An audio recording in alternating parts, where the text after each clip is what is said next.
Hello and welcome to the Dr. Julia Sen Health and Wellness Podcast. I'm Dr. Julia Sen. I'm a medical doctor and I have a keen interest in lifestyle medicine. In these podcasts, I explore topics related to health and well-being. In today's podcast, I'm going to be talking to Jennie Reynolds. Jennie is the founder and director of worklifehealth.co.uk. Her business is based in Worcestershire, but she serves clients across the UK and beyond. Welcome to the clinic, Jennie. Thank you very much for having me. So, Jennie, tell us about the business and the kind of work that you do. Okay, so I am a nutritionist. I'm a health coach. I'm a yoga teacher. So whilst my main focus of the business is nutrition, actually it's all about kind of holistic health, mostly for women, but I do see male clients. But my belief and the angle that I come from when I'm working with clients is that it's never just about the food. I always look at everything else that's going on for the client as well. I think that's so important, isn't it? I think we can become really focused on one thing and we don't understand that actually health is all about everything, isn't it? Yeah. Now, you and I did a little bit of work together last year and I was finding, as I think is a common theme in midlife, particularly for women, that things were changing, maybe not for the better. Yeah. And I know that I've had a shift in terms of my lifestyle because of professional demands. However, I felt that there were things that I needed to address and I thought my diet would be a really good place to start. And then we met and you helped me with that. And I really enjoyed the approach that you take, as you say, you're very holistic. So take us through the program that you're working with your clients. Yeah, so I mean, there's always going to be a nutritional element to it. So I actually developed a bit of a framework for myself, and it's been something that's kind of organically developed through what I've seen when I've been working with clients. Because I think when you first qualify as a nutritionist, you're very focused on the specific nutrients that individuals need. Maybe they've got a specific health issue and you kind of go, oh, well, I know exactly what nutrient's going to help with that. But actually, the more you work with clients, the more you realise, well, you do get some clients coming in and saying, like, I've got this skin condition, or I've got this digestive issue, or my hair's falling out, or I want to lose weight. There's something specific and you can kind of go, look, here's a plan. If you follow that, you're going to feel better. But the more you work with clients, the more you realise it's never just as simple as that. And actually, you can tell somebody what to eat, but there's always going to be some other issues going on, maybe old habits, old thoughts, old loops, old behaviours. So through my experience, I've developed this framework, I'll call it a framework, the Everyday Energy Code, which comprises of 4 Fs. So the first F is fuel. So that's obviously the core of it. You know, what nutrients does this person need? What do they need to shift in their diet to make the changes that they want? The second is flow. So this incorporates movement and exercise because it's such a huge part. And if we're talking about midlife women, for example, then we know that there are really specific things that we should be doing in terms of our exercise for optimal health. The third F is focus. And this is where it starts to shift into a little bit more, this is where it's a little bit different, I guess, to some people's approach. Focus is all about mindset. Because I'm a great believer, you know, what I see to be true with clients is that most of us have unhelpful thoughts and negative loops that we repeat and repeat and repeat. So just shining a bit of a light on that, helping clients to unpick what's going on for them. And then the final piece of the puzzle is feel. Looking after your emotional well-being and actually starting to like really connect with what it would feel like to already be living in the way that you want to live and embodying that change, if that makes sense. Yes, I think the mindset is a really interesting one, isn't it? Yeah. Because I think it's so easy to be constantly berating ourselves for all the things that we're not doing. Why aren't we a size 8? Why aren't we, achieving this, and this? And I think that we pile so much onto ourselves and then really berate ourselves when we can't be absolute superwomen and we kind of set ourselves up for failure.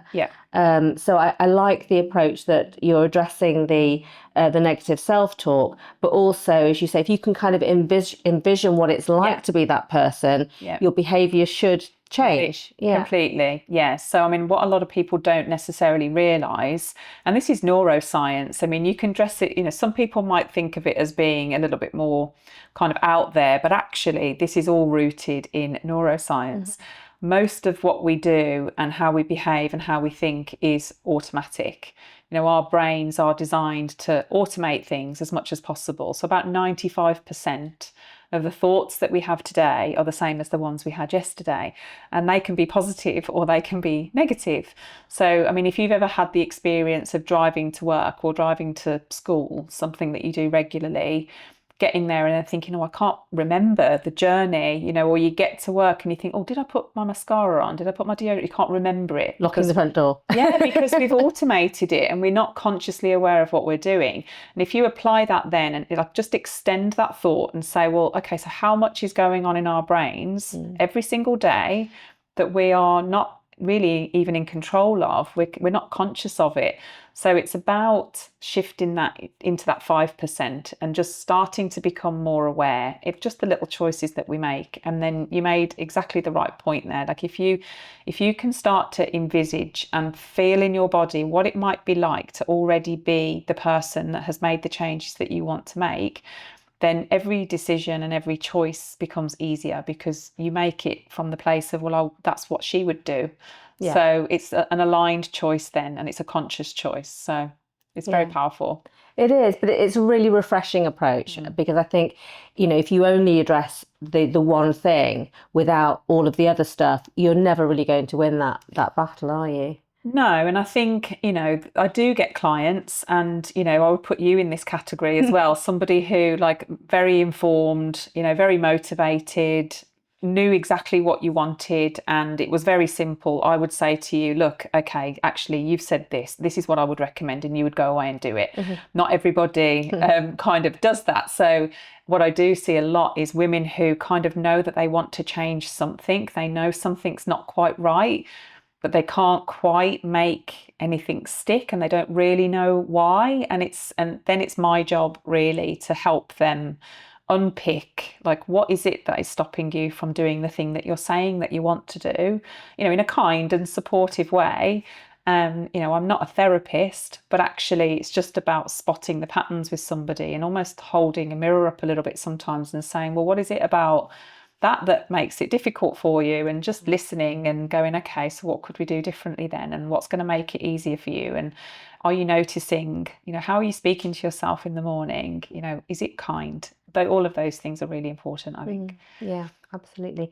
You also work with corporates as well, don't you? Yeah. So how does your approach differ when you're dealing with them? So my background is in HR, so it felt like a natural thing for me to start working with corporates because it kind of feels comfortable and homely for me to be doing that. I understand what goes on in businesses and I understand from all perspectives really, like from working in HR, dealing with the fallout of, staff that aren't well cared for. And also on the more executive side, understanding the pressures that managers are being put under.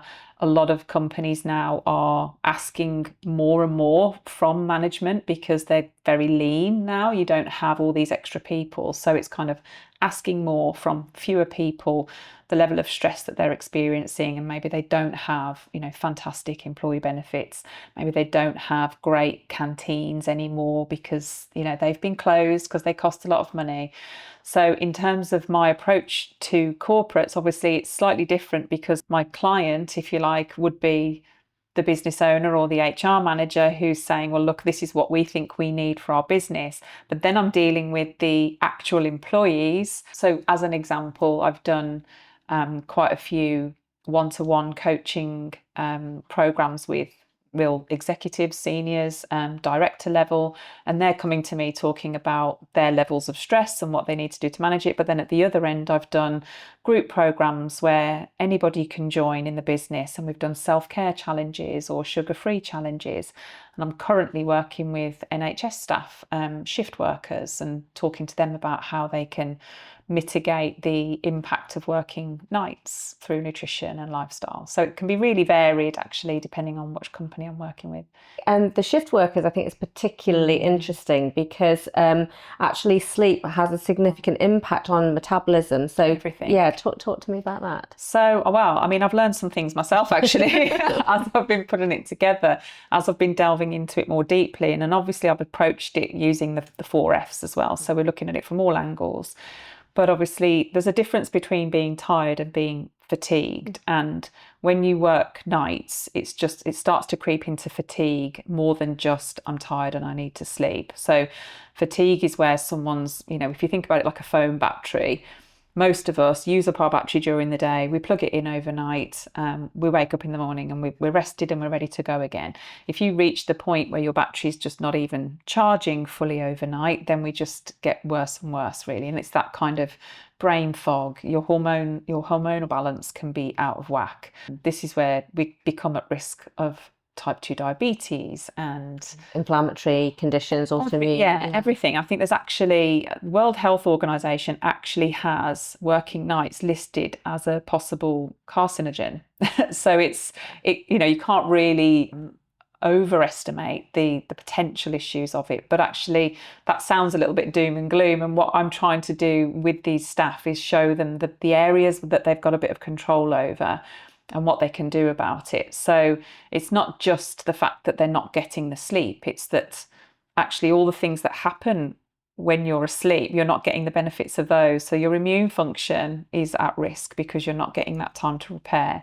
Something that actually is quite interesting is looking at the stages of sleep. The early part of your sleep is where you get deep sleep. And in deep sleep, that's where our bodies regenerate and our immune system gets a bit of a boost. The second half of your night or your longer sleep is where you get the REM sleep, which is where your brain does all its processing. So if you miss out on either ends of those, then your body ends up in a real deficit all over, really. So yeah, it's been really nice to be working with them to show them, the kinds of foods that they can eat, the timing of their meals, really, really important, because your digestive function is different at night.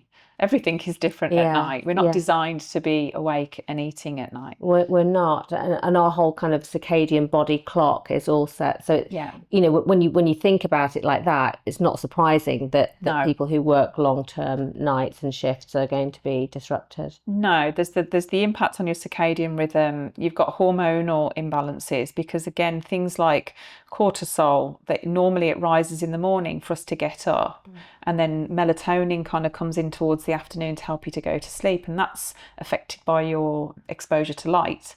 So if you're working overnight, you're fighting this kind of battle, like you're going against what your body's naturally trying to do. The other thing is people who work nights miss out on social things. So there's lots of mental health impact, not just from the physiological point of view, but the social isolation and just generally feeling like they're not connected with people, which comes back into this kind of holistic approach. It's like, it's not just about, well, make sure you eat enough foods containing B vitamins and omega-3. It's actually, what are you doing to connect with the people that you care about, because that's really important too. So there's all aspects to it, really. Yeah, and I guess also, I mean, just kind of full circle, when you don't sleep very well, you tend to eat more and the worst foods the next day. And I guess maybe if you're a bit of a comfort eater, fatigue and tiredness is going to drive you to the biscuit tin, isn't it? Yeah, and there's loads of reasons for that. I mean, the first one that you would think about is blood glucose regulation. So if you're tired, your body wants fast energy. So what is fast energy? Refined carbohydrates and sugary foods. So your body's kind of craving the thing that is going to make you worse. We get the high highs and then the low lows, and then you need more again. But actually, it's even deeper than that. There are chemical things that go on in your body when you're tired. We start to produce more of the hormone that tells you that you're still hungry and less of the hormone that tells you that you're full. Yeah. So your body's just working against you in all ways, really. So it's not about being more motivated or being more disciplined. It's about understanding what's going on in the body and then trying to work with it rather than fighting against it. That must be so so reassuring for people to hear from you, because I think a lot of people who struggle with their weight, for all the body positivity that there is supposed to be, actually people may not be as rude about obesity as they used to be, but there is still much more subtle fat shaming. And I think also for anyone living with obesity, it's very hard for them not to be critical of themselves, and to hear that actually there are all of these contributory factors, and obviously there are genetic factors as well, that it's not just them being greedy, or it's not, they don't need to stigmatize themselves. And if they can address those other things, then that might be helpful to get them back into a healthier kind of zone, and one where they kind of feel more confident in themselves as well. Which kind of brings me around to talking about the GLP-1 agonist. Very hot topic. So, I mean, on the one hand, it might appear that they're kind of your nemesis in terms of they're maybe offering a quick fix, whereas what you're offering is a much more comprehensive approach that needs work, whereas they're kind of quick fix injection or tablet without having to address all of those things. So what's your feeling about that? I mean, I think in terms of how it impacts on me, and because you're right, it is direct competition really, but then the way that I see it is actually the people that work with me tend to be the people that want to dig a little bit deeper. They want to understand themselves more, and that's what I help them to do. And it's no different really from being able to download a meal plan, a calorie deficit meal plan, and follow it. You don't need a nutritionist to give you one. You can find one anywhere. But actually, if you want someone to hold your hand and to help you understand your habits better, help you understand what's going on, and help you to build a better relationship with food and with yourself, then that's what I'm there for. I mean, the weight loss injections, like, we know that they work. If what working means is you lose weight, that's fine. And actually, I think there'll be medical reasons why that would be really helpful for some people to have that kind of assistance. And, let's be real, there are other benefits to them as well that are well documented around blood pressure and things like that. So that's what they were originally designed for. The kind of appetite suppressant bit is just a happy byproduct for some people. But actually, if you're someone who has struggled to control your appetite and your relationship with food, then these are effectively a bit of a sticking plaster. If I phrase it this way, if someone comes to me with the only goal of losing weight, if lots of people come to me and say, I want more energy, I want to be stronger, I want whatever, but if it's just purely, I'm really struggling to lose weight and I need some help, then one of the conversations that we have is like, okay, what do you think that's going to give you? Like, most women have a number in their mind. I'll be happy when I get to 10 stone, 9 stone, whatever it might well be. They've got a number in their mind. And the conversation that I have is, well, what do you think that's going to give you? And it's, well, it will remind them of a time when they were that weight before. There's a dress that they wore. There's an event that they went to. Maybe it was a wedding. Really, what it usually boils down to is confidence. And you can't buy confidence. You can't inject confidence. Confidence comes from making promises to yourself, keeping them, starting to kind of acknowledge that you're the kind of person that keeps their promises to themselves, and you grow confidence in that way. There are a lot of people who think that they'll become confident just because they've lost weight, and then you see them when they've lost the weight and then they find something else to hate about themselves. So that's not going to get fixed by a weight loss drug. We have to tackle the deeper stuff too. Yeah, I agree. A few years ago, before the current incarnation of the GLP-1s, but myself and a friend and colleague of mine who's a professor of medicine, we formed a company, and we because I could see what a useful tool these could be. So what we did was we set up a company where we had a 3-month program. And we found a professor of nutrition and a psychologist. So people that signed up, they needed to be BMI over 27. So they were people that would genuinely benefit from their health. This wasn't about getting people skinny. So they saw a nutritionist once a month and the psychologist once a month, and they had the injections. And the idea was to try and get into good habits science says 3 months on average. Take appetite out of the equation with the injections, and then by 3 months they would have lost some weight. They'd have all these tools, but it was not a cheap thing to have done, that because the drug is expensive, but also the expertise is expensive. And what we found, we closed it after a year because we just found that people tended to just want to have the injections, didn't actually want to make the investment. And the other reason that we decided to shut it down was at that time some of the talk in scientific circles about these drugs was that they would become a bit like a blood pressure medication. So you'd be on them and you'd be on them for the rest of your life. And we thought, no, that's not what we are in this for. And I think the other thing that concerns me about them is that when you lose weight on them, you lose often as much muscle as you lose fat. So I think these patients, a lot of them, are probably going to be rebounding and then coming to somebody like you because they've realised that was a sticking plaster and a short term. You don't want to be on a drug like that for the rest of your life. And I do have clients who have taken it and then they've come to me after, or they've microdosed it and they've come to me because they want to come off it. Some of the issues that I see are the loss of muscle mass, because if you don't combine strength training with taking that, then you are going to lose muscle, and that is a problem. And also nutrient deficiencies. Yeah. So when you've got a really reduced appetite, how are you going to eat enough food to provide your body with the fuel that it needs? And we've spoken in the past about fasting and things like that, so it's already difficult enough if you're having 2 meals rather than 3. Like how do I hit these macros? How do I give my body what it needs? And you have to be really conscious about that. Now imagine that times 1,000. Somebody who just physically doesn't feel hungry and doesn't want to force themselves to eat, and they're seeing the results that they want in terms of weight loss. And anecdotally, I will say that I have had experience of somebody who is on these and will just eat a piece of cake every day.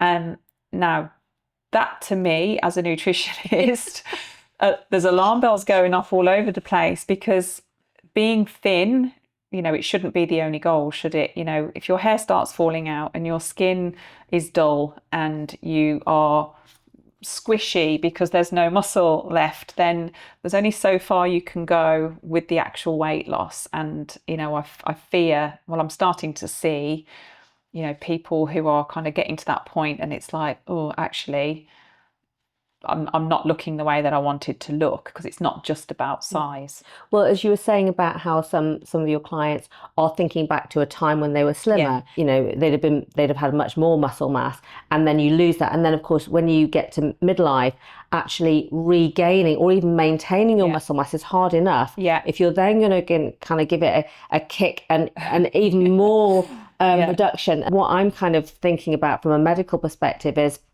you lose muscle, you lose bone mass as well. So osteoporotic fractures. And if you lose muscle mass, metabolically, your muscle is so important in your glucose metabolism. So type 2 diabetes might still be waiting for you, even if you've been, managing to control your weight on these things. It's like a massive human experiment. It's quite frightening, really, when you start to look at it like that, isn't there? And I do know clients who have been sensible, and they've gone, okay, look, I'm going from here to here.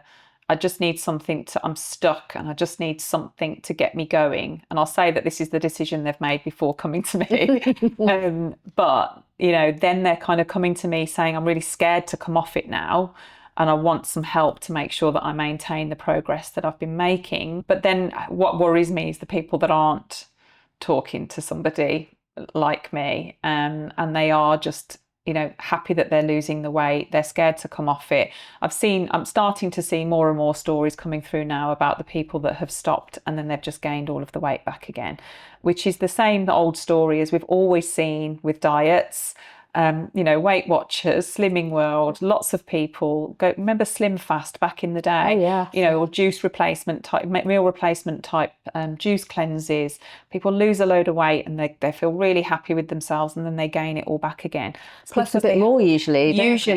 Because you haven't changed what was going on that caused you to lose the weight in the first place. And it just brings me right back to, you can't, unless you are just going to stay on it forever, which who knows, maybe there will be people that want to do that. But like you say, it's expensive and there are lots of health risks associated with that. So I wouldn't recommend it. I'm not a doctor, you are, but I wouldn't recommend it. You know, surely it's got to be better to become the person that doesn't need that, you know. Yeah, I agree. I mean, I just ought to say this for the podcast, that it's not that I think these drugs are bad. I think, used correctly in the right group of patients with the right monitoring. Yeah. But it does need to be backed up with the support, the kind of support that you give. And people need to understand how important it is. So to do their resistance training. So I wanted to talk to you a little bit about how you counsel your clients about the type of training to do in order to try and get the metabolism up, get their muscles stronger, because it's a whole lifespan investment, isn't it? What I see a lot of, because I do mainly see women, is women who have grown up in that kind of cardio era, who loved their aerobics back in the day and still love doing things like blaze and, not step. Zumba? Does Zumba count? Well, Zumba, the fun stuff that kind of gets your heart rate up, or going for runs, actually, anything like that. And there is a place for that, obviously, in someone's activity levels. Of course, anything that gets your heart rate up is going to be good for you in that way. And then you also get the people that love their yoga and their Pilates. I mean, hands up, that was me. Again, there's a place for that. It's really important. But actually, the strength training, the building of muscle, is not only going to give you, like, if your goal is to look slim and toned, then you need to lift weights. You're not going to get it any other way. If your goal is to feel strong, then you need to lose weight. And if your goal is bone density, healthy bones in old age, then you need to lift weights. And it's funny, I've had this conversation just this morning with a client who loves walking out with her dog, loves playing tennis, loves Pilates. We've been working together for 3 months. She's just coming to the end of a 3-month program. And I'm like, you've been to the gym this week? And there is this resistance, like when it comes to resistance training, fun. There's a bit of resistance there. And I do understand it, because I was exactly the same. Over the years, I've done every kind of exercise. I had PT regularly and I did my weights then, but I was never that person that would just go to the gym and do a weights workout on my own. I am now. And it doesn't happen by accident. You have to decide that that's what you're going to do. And you have to make a promise to yourself and you have to keep it. And then you become the person that does it. And it's funny how it works like that. I made a promise to myself back in February, only this year, that I would go twice a week, no matter what. And I've done it. And I can feel the difference in my body. And it's funny, I even said to my client this morning, I said, the bone density thing, it's kind of I know I get that might not feel very motivating, because you're not going to see the benefit of that. Just hopefully you won't break bones as you get older. Like, you've got to wait a bit to get the benefit of that. I said, but if you go consistently and you start to see the changes in your body, then that, you're going to see it, you're going to feel it, because, the number on the scale is almost irrelevant. I agree. Talking about the age thing, once we get past 40, it feels like the number just needs to kind of go, and actually just focus on how you feel, how you feel in your clothes and how you feel in your body. And I think also when you're doing something that, even resistance training, there's often a little bit of cardio involved in that, isn't it? You break a sweat, your heart rate goes up. So it's not that you're exclusively doing that. No. But I think feeling having done physical activity that makes you feel tired, again, it helps you sleep better. That then helps you make good choices the next day when you're eating. So each thing leads into in a virtuous cycle. So it's just starting that cycle off. And of course, at the moment, we're just about to kind of head into that sort of pre-Christmas. I know. Where there's just going to be, wall-to-wall mince pies. And although I have to say that I think that, as you know, because we've worked together, I'm very healthy eater. And I find that compared to how I would have been 10 or 20 years ago, none of that stuff tempts me anymore. And I think your palate changes, and I think your gut bacteria changes in such a way that it's almost driving you to make the right choices. So it gets easier. It definitely does. And again, it's funny, this is exactly the conversation I've had with a client recently. is that actually it happens so gradually and so slowly that as long as you keep staying mindful and going, do I really want this? One day you'll take a bite of something that you used to love and you'll be like, it's not even that nice. And Cadbury's cream it eggs makes me feel terrible. So I'm not going to have it. And then you put it back down again. The key thing is just about asking yourself that question, really, and being honest with yourself about the answer. I bought my daughter a Dubai chocolate cookie thing the other day. It was a huge thing. I said, well, we'll share it.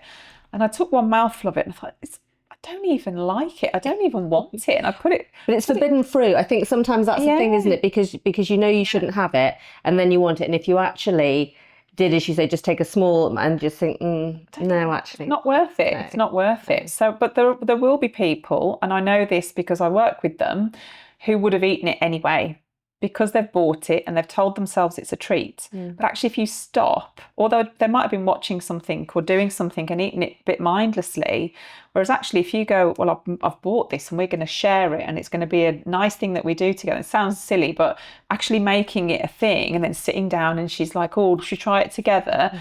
Took a mouthful. I was like, it's not even very nice, and just put it to one side. But it's just, a lot of people won't do that. It sounds very, very simple, but the Christmas thing is huge. And again, I was watching something on TV with my daughter last night, Traitors or something, and an advert came on for chocolate orange Baileys. And I thought, oh, that sounds nice. But you think to yourself, there's a bottle of Baileys in my cupboard and it's been there since last Christmas.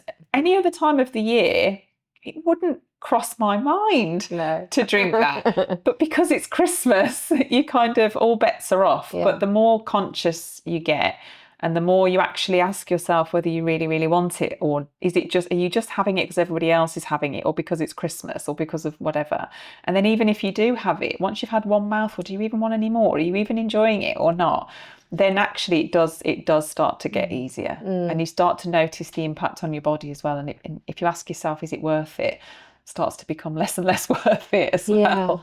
I must admit, I find, I'm sure this is a dietary thing, because over Christmas, when you are, you're visiting people and you're maybe eating things that you wouldn't normally eat. I always find that week between Christmas and New Year, I feel like death. Yes. And I can't wait for that week to be over. Even, you're ready. Yeah, I want to get back to normality and back to work and back onto what I usually eat. And I'm sure that it's the food, that the rich, processed, sugary food that is ubiquitous around Christmas that normally wouldn't be anywhere near me. Yeah, I have absolutely no doubt. And there's something, I'm going off on a little bit of a tangent here, but something that I've really noticed with women is that often in January, their period is worse. Really? More symptoms of PMS, heavier, just more difficult generally, more emotional, more hormonal, more cramping, any PMS symptoms that you could think of worse in January. And I really believe, as nutritionists, we're taught to kind of look into bowel habits and periods, and I always say to people, I'm not being weird, but tell me about your poo, because those two things are an external signal about what's going on internally, and they're the perfect example. Your bowel movements on a daily basis will tell you something about what's going on in your digestive system, and your periods will give you a monthly reflection of what's going on. And this is part of why we can have some months are really good and some months are not. And you wouldn't believe how many women get that worse one in January after that month of Christmas, where they've eaten all the things that they wouldn't normally eat, drank all the things they wouldn't normally drink, not slept as well, maybe not exercised as much, not taken any rest, all of the things that we know we need. On a similar sort of vein, I'm going to be talking to some college students in a couple of weeks. And one of the things, because I want to engage with them and I want to talk about things that they're going to be interested in. Yeah. I'd be really interested in your take on PCOS and acne and diet, because everything I read seems to point to how important diet and gut health is for those things. Is that something that you have clients that you talk to about this? That would be, I haven't had many actually with acne, because my clients tend to be a little bit older actually. It's only just occurred to me that that's the case. Or rosacea, I guess, perhaps. Yeah, I haven't had too many, but I think everything is linked to the gut. Anything to do with the skin, you're first. I mean, I've had clients that get hives and things like that, and the redness. Not rosacea. There's another one that's kind of itchy. Can't remember the name of it now, but that can be linked to issues with histamine in the gut and not processing it enough, and making sure that you've got the right enzymes in the gut to break that down so that you don't get the reaction on the skin. PCOS is really linked with insulin and glucose regulation. So that's a really important one to look at. In fact, I was looking at a supplement that's helpful for that only last week for a client. So you want to make sure that blood glucose regulation is in balance, because that will have a big impact on PCOS. And like acne is a symptom often linked to PCOS. Yeah. So there's almost like this. It's difficult if you're making one change at a time, you can see what's made a difference. Often when I'm working with a client, we change lots of different things all at once, and they'll see an improvement, and then they're not quite sure whether it was one thing that worked or whether it's the combination of things that has worked. No, amazing. You touched on supplements there. Yeah. So the last thing that I want to ask you about is, because supplements, everyone's on something now. It's all gone a bit mad.